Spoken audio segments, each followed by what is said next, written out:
নমস্কার। আজকের দিনটা কিন্তু ট্রেডিংয়ের পক্ষে খুব একটা শক্ত দিন ছিল এবং আজকের দিনের লার্নিংটা যদি আমরা জেনে যাই তাহলে কিন্তু অন্যান্য দিনগুলোতে আমাদের অনেক সাহায্য করবে। কারণ একটা কঠিন দিনে কি স্ট্র্যাটেজি থাকে সেটা যদি আমরা জানি তাহলে কিন্তু অন্যান্য দিনগুলোতে আমাদের ট্রেডিংটা একটু সহজ হয়ে যায়। তো কী ছিল আজকের দিনটা, কি চ্যালেঞ্জেস ছিল এবং সেই চ্যালেঞ্জেস থেকে আলটিমেটলি কি হলো ট্রেডিংয়ে, সেটা আমি আমার লাইভ ট্রেডিং অ্যাকাউন্ট ওপেন করে আপনাদের সাথে শেয়ার করব।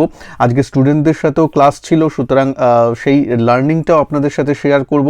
তার সাথে সাথে ইউএসের ইনফ্লেশন ডেটা এসেছে, সিপিআই ইনফ্লেশন ডেটা, তা নিয়ে আলোচনা থাকবে এবং অবশ্যই থাকবে যে আগামী কাল এবং তারপরের মানে এই যে এক্সপায়ারি আসছে তাতে আমাদের স্ট্র্যাটেজি কী থাকবে এবং মার্কেট কিন্তু খুব একটা ভালো জায়গায় আছে।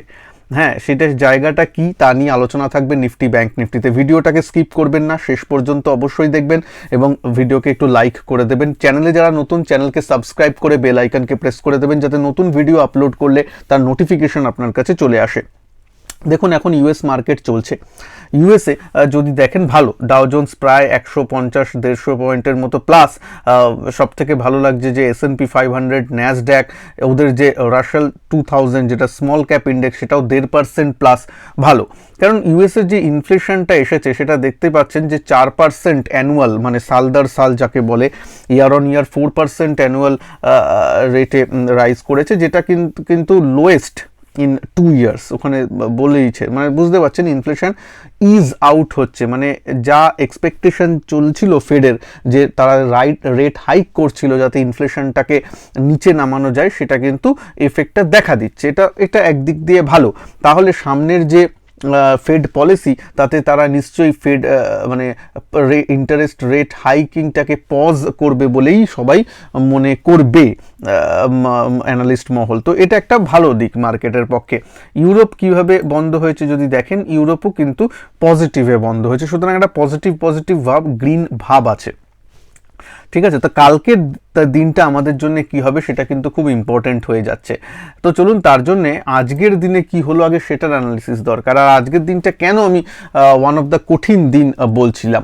আগের দিনটা একটা কঠিন দিন ছিল। দেখুন, ইন্ট্রাডের ক্ষেত্রে কঠিন দিন না হলে যদি আপনি একদম মানে কি বলেন নিফটির পার্সপেক্টিভে দেখেন, ডেইলি চার্টে যদি দেখেন তাহলে তো ও মানে উপরের দিকেই আছে। যদি আপনি এখান থেকে দেখেন তাহলে তো মার্কেট ইজি মনে হবে। হ্যাঁ, একটু কিছুদিন কারেকশন দিয়েছে কিন্তু মার্কেটের চাল উপরের দিকে, এখানেও কারেকশন এসেছে, তারপর মার্কেটের চাল উপরের দিকে। ঠিক আছে, মানে ট্রেন্ড তো, তাই জন্য আমি প্রত্যেকবার বলেছি যতক্ষণ না 18,250, আগে ছিল 18,250 পয়েন্ট উপরে উঠেছে, 18,250-এর নিচে না ক্লোজিং দিচ্ছে ততদিন মার্কেটে এই বুলরান, মানে যে সাময়িক যে বুলরান আছে, এই শর্ট টার্মের যে বুলরান যেটা এখান থেকে শুরু হয়েছে সেটা চলছে, সেটা ইনট্যাক্ট আছে। দেখতেই পাচ্ছেন একদম মানে ব্রেকআউটের দোরগোড়ায় কিন্তু নিফটি দাঁড়িয়ে আছে। আজকের ক্লোজিংটা কিন্তু অসাধারণ দিয়েছে। হ্যাঁ, মানে শেষ বেলায় যে এত সুন্দর মুভমেন্টটা দিয়েছে, 18,700-র উপরে গিয়ে ক্লোজ করেছে, সেটা কিন্তু সত্যি খুব ভালো। এটা নিয়ে আসবো। আজকে ট্রেডটা কেন কঠিন বলেছি এবং আজকের ট্রেডটা আমরা কিভাবে প্যান আউট করেছিলাম আমি সেটা একটু আলোচনা করে নেব। দেখুন, মার্কেট আজকে একটু গ্যাপ আপে ওপেন হয় এবং এইটাই সব থেকে মারাত্মক হয়। যদি একই দিকে খুলতো, একটু নিচের এসব দিকে থাকতো, তারপর উপরে উঠতো, মানে তাহলে অনেকটা বিশ্বাসযোগ্যতা লাগে, অনেকটা ঠিক লাগে। কিন্তু যখন একটা গ্যাপ আপে ওপেন হবে এবং তারপর যখন বাড়ে তখন কিন্তু একটু মুশকিলে পড়া যায়। কেন, সেটা সারাদিন এই ব্যাপারটা দেখলেই হয়। মুশকিলে পড়া যায় কিনা কেন, এই ব্যাপারটা যদি দেখেন, প্রথম 15 মিনিট আর মানে 15-30 মিনিট আর শেষ 15-30 মিনিট যদি বাদ দেন তাহলে মার্কেট কিন্তু কিচ্ছু করেনি, শুধু আপনার আমার টাকা নিয়ে ছেলে খেলা করেছে।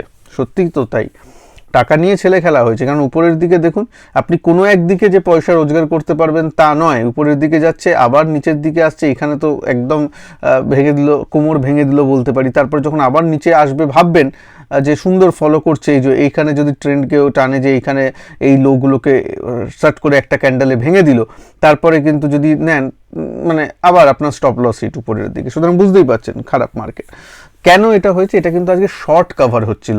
আজকে যখন আমি ক্লাস করাই তখনই কিন্তু আমি স্টুডেন্টদের সাথেও কথা বলছিলাম সকাল 9টা থেকে, যেটা এসটি ট্রেডিং চ্যাম্প ব্যাচ ব্র্যাকেটে নিউ দেখবেন, সেখানে আমি যে ক্লাস করাই সেখানে আজকে স্টুডেন্টদের বলছিলাম যে আজকে কিন্তু শর্ট কভার, এবং শর্ট কভারে কি হয়, চার্টের বিশ্বাসযোগ্যতার উপর একটু মাঝে মাঝে প্রশ্ন থেকে যায়। কেন ধরুন একটা সুন্দর ক্যান্ডেল তৈরি করে নিচের দিকে নামছে, আপনি ভাববেন এই তো বাজার পড়বে, চলো আমি শর্ট করি। শর্ট করলে যেহেতু বাজার নিচে এসেছে, যারা শর্ট করে অলরেডি ফেসে গেছিলো তারা শর্টটা কভার করে নেবে, আবার সেই রেড ক্যান্ডেলটাই দেখবেন তারপরে গ্রিন তৈরি হয়ে যাচ্ছে। অনেকবার হয়েছে এইখানে, কিন্তু যদি দেখেন ক্যান্ডেলগুলো অনেকবার জুম যদি করি, আমাদের নিচে রেড ক্যান্ডেল হয়েছে কিন্তু বন্ধ হতে হতে আবার উপরে উঠে গেছে।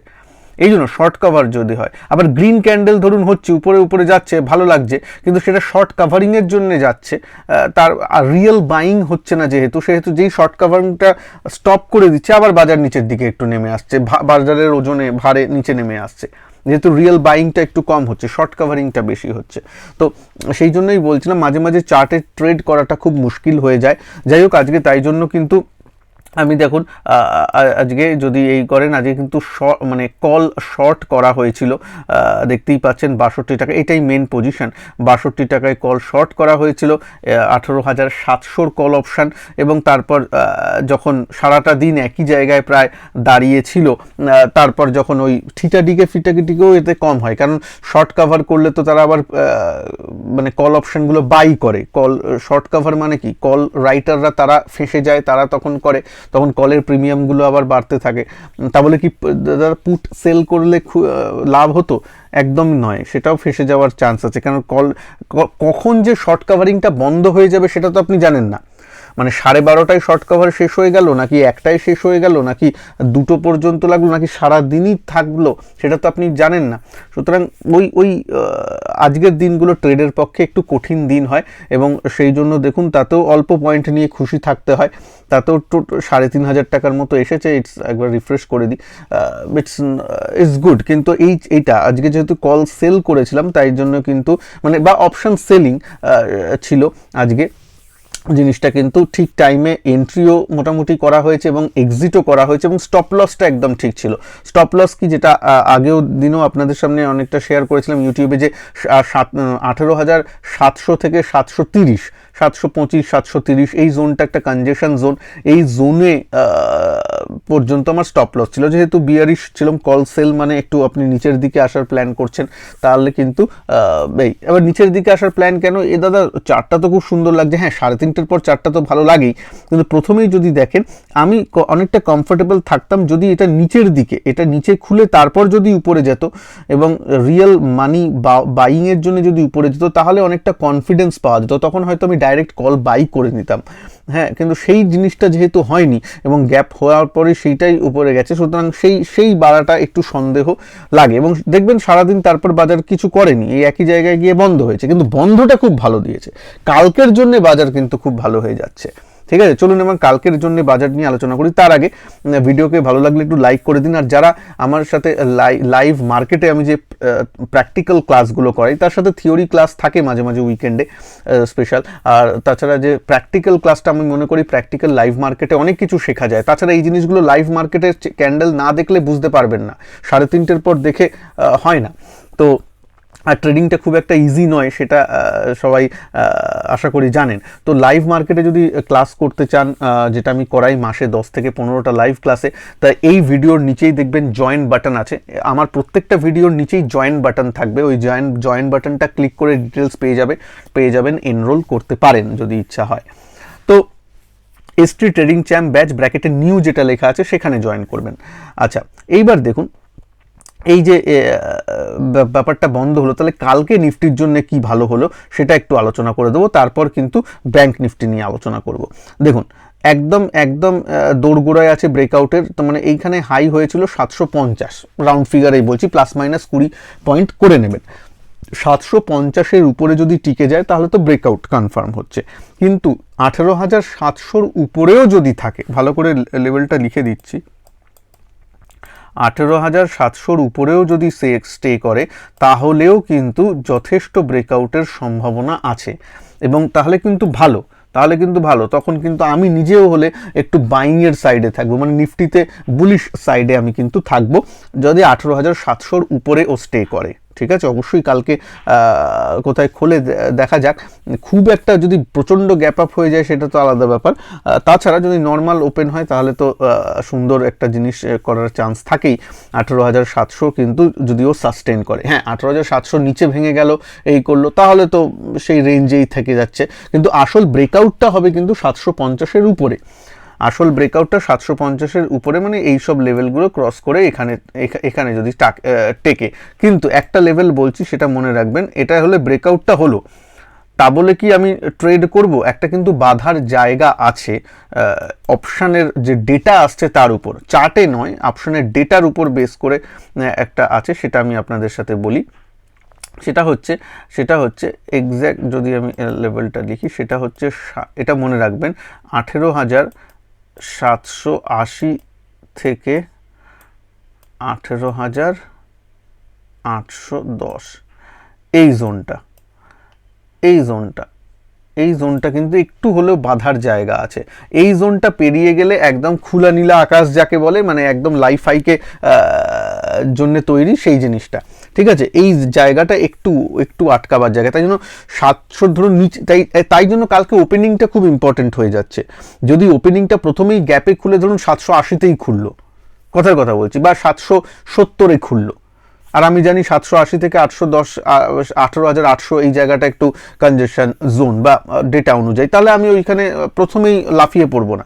হ্যাঁ, 18,800টাও ক্রস করে যাক, টিকুক, তারপর, কারণ ওপেনিংই হয়েছে 17,000, ধরুন 18,780-তে ওপেনিং হয়েছে গ্যাপে, তাহলে আলাদা ব্যাপার। কিন্তু যদি ওপেনিং হয় ধরুন আজকে 716-তে বন্ধ হয়েছে, কালকে ওপেন হলো 18,720, এরকম জায়গায় ধরুন ওপেন হলো, সুযোগ দিল, তখন তো আমার কাছে 17,000 এই 780, 18,800 আসতে অনেকটা দূর, আমার 80 পয়েন্ট দূর আছে, সুতরাং তখন আমি পজিশন নেওয়া যায়, বুঝতে পারছেন? মানে ভিউ বুলিশ থাকলেই যে ট্রেড হবে সেটা নয়, ট্রেডে কোথায় ওপেন হচ্ছে, আমার রিস্ক টু রিওয়ার্ড রেশিও কি, অনেক কিছু ম্যাটার করে। এই জন্য ভিউ দিয়ে সবসময় ট্রেড তো হয় না, তাই জন্যই তো রিয়েল ট্রেডার আর আপনি যখন 3:30-এর পর মার্কেট দেখবেন অনেক পার্থক্য হয়ে যায়। রিয়েল ট্রেড করাটা যখন রিয়েল মার্কেটে আপনি ডিসিশন নেওয়াগুলো খুব ইম্পর্ট্যান্ট হয়ে দাঁড়ায়।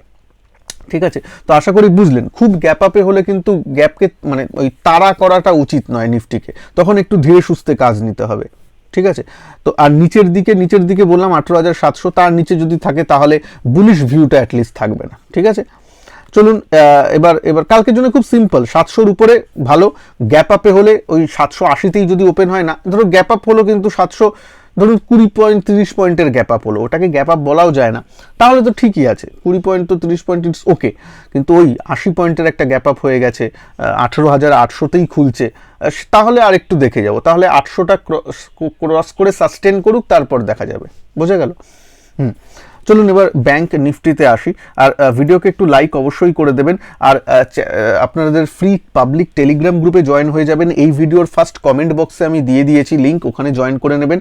আর ওখানে ধান অ্যাকাউন্টের, যেখানে আমি নিজে ট্রেড করি, সেখানে তার লিঙ্ক দেওয়া আছে, আমার রেফারেল লিঙ্ক দিয়ে যদি অ্যাকাউন্ট ওপেন করেন এবং তারপর ডিটেলস আছে কি কোথায় পাঠাতে হবে, সেটা যদি পাঠান তাহলে আমার ওয়েবিনিয়ারের রেকর্ডেডের লিঙ্ক চলে যাবে। এবং এই সপ্তাহেই কিন্তু আমি অলরেডি রেকর্ডেড কিছু পার্ট হয়েছে, কিছু পার্ট হচ্ছে, এই উইকের মধ্যেই কিন্তু আপনাদের কাছে লিঙ্ক চলে যাবে। যারা অলরেডি রেফারেল লিঙ্ক ইউজ করে অ্যাকাউন্ট ওপেন করেছেন, আমাকে মেল পাঠিয়ে রেখেছেন, তাদেরকেও বলছি আপনারা চিন্তা করবেন না যে কবে আসবে, এই উইকের মধ্যেই চলে আসবে। কারোর হয়তো বৃহস্পতিবার এলো, কারোর শুক্রবার এলো, কারোর শনিবার এলো, এই উইকের কিন্তু আসবে, এই উইকের মধ্যেই রোববারের আগে আপনাদের, বা রোববারের মধ্যে আপনাদের চলে আসবে ইমেলে। ঠিক আছে, চিন্তা করবেন না।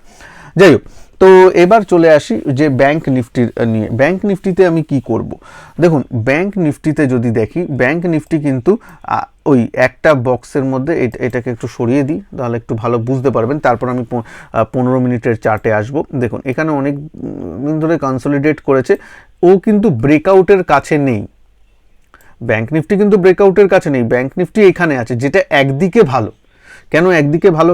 কারণ ব্যাংক নিফটির কাছে এই যে এখান থেকে এতটা বাড়ার অবকাশ আছে, রেজিস্ট্যান্স তো এখানে ধরুন, এখান থেকে 44, এখন 44,080-তে ধরুন বন্ধ হয়েছে, সেখানে 44,500-তে যাওয়ার পর্যন্ত প্রায় 400 পয়েন্টের র্যালি করার মতো ওর জায়গা আছে, সেখানে ঠিকঠাক অর্থে রেজিস্ট্যান্স প্রথম।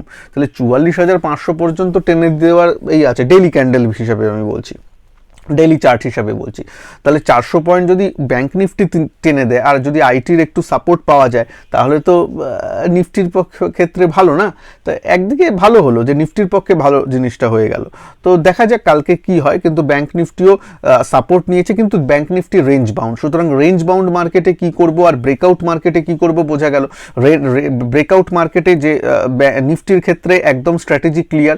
এবার রেঞ্জ বাউন্ড মার্কেটে আমি বলবো, রেঞ্জ বাউন্ড মার্কেটে কি হলো, রেঞ্জ বাউন্ড মার্কেটে আমি হুটহাট করে বাইং করব না, যদি প্রাইস অ্যাকশন তৈরি করেও যায়, মানে আমি 15 মিনিটের চার্টে আসি, তখন আমি বাইং ফাইং করলাম। দেখুন এখানে রেঞ্জ বাউন্ড মার্কেটে খুব মুশকিল, ধরুন কালকে এখানে এইসব জায়গায় ওপেন হলো, এসব জায়গায় ওপেন করে আমি যদি দেখি এই 43,959, 960, এই যে আগের যে সুইং আছে এটা এটা হোল্ড করছে, এবং তারপরে যদি ধরুন এখানে ওপেন করে তারপর এইটাকে ক্রস করে এইখানে করছে, এইটাকে মানে এই লাইনটাকেও ক্রস করে গেল, 44,100-কে ক্রস করেও সাস্টেন করছে, তখন 44,100 লাইনটা আমার কাছে ইম্পর্টেন্ট হয়ে যাবে। 44,080 থেকে 44,100 এই সাপোর্টটাকে, মানে এই যে আগের এইটাকে যদি এক্সটেন্ড করেন, দেখুন কালকে আমি এইটাকে নিয়ে বুঝিয়েছি, এখানে একটা লাইনও টেনে দিয়েছিলাম মনে আছে, এইগুলোকে ক্রস করে, আজকে দেখুন বাধার ওখানেই পেয়েছে, ওখানেই 2-3 বাধা পেয়েছে, মানে 2 বাধা পেয়েছে, নিচে এসেছে ওই জায়গাতেই।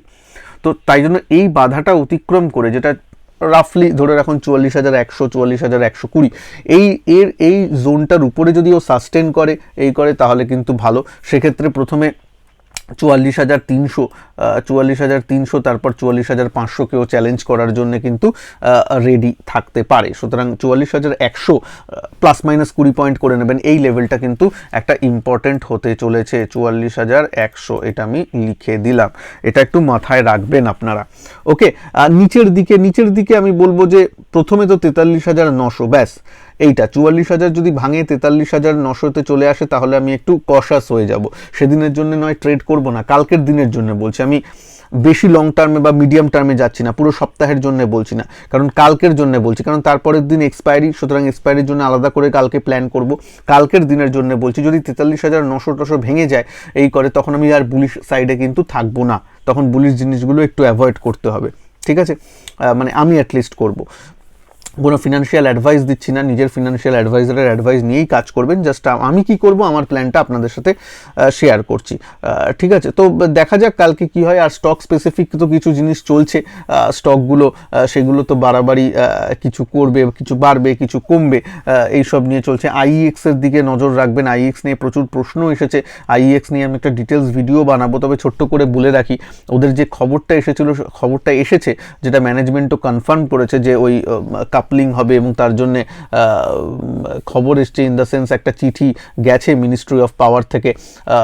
তো এই জিনিসগুলো হতে সময় হয়তো লাগবে, হয়তো 2 বছর 3 বছর লাগবে, কিন্তু যখন হবে তখন কিন্তু যদি হয় তাহলে কিন্তু এটা এক্সচেঞ্জের পক্ষে খারাপ, আইএক্স এর পক্ষে নেগেটিভ। সুতরাং এখন নতুন মানে নেই, কিন্তু পড়েছে, ইনভেস্ট করা কি যায়, আমি একটু অ্যাভয়েড করবো ইনভেস্টমেন্ট পারপাসে বলছি, কারণ 2-3 বছরের ব্যাপার, এটা তো ট্রেডিং হয় না, ট্রেডিংয়ের জন্য একটু বাউন্সের জন্য খেললেন সেটা আলাদা ব্যাপার, সেগুলো নয়, আমি ইনভেস্টমেন্টের জন্য বলছি।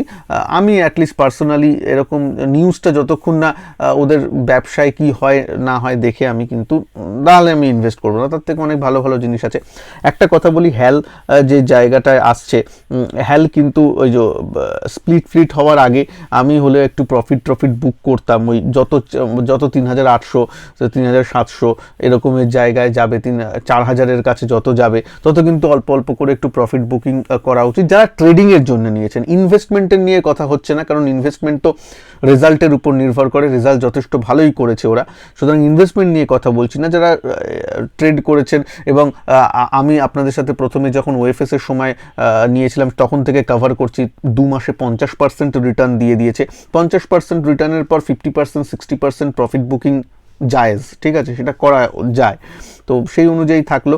আর স্টক স্পেসিফিক কালকে ব্রেকআউটটা দিই, কালকে যদি ব্রেকআউট দেয়, ওই স্টক স্পেসিফিক আরও কিছু আলোচনা আপনাদের সাথে করবো কাল পরশু। কিছু স্টকের লিস্ট আমি আবার আপনাদের সাথে শেয়ার করব, বা কিছু যদি ইন্টারেস্টিং লাগে নিশ্চয়ই শেয়ার করব। ভিডিওকে একটু লাইক করে দেবেন। ভালো থাকবেন সবাই, নমস্কার, জয় হিন্দ, বন্দে মাতরম।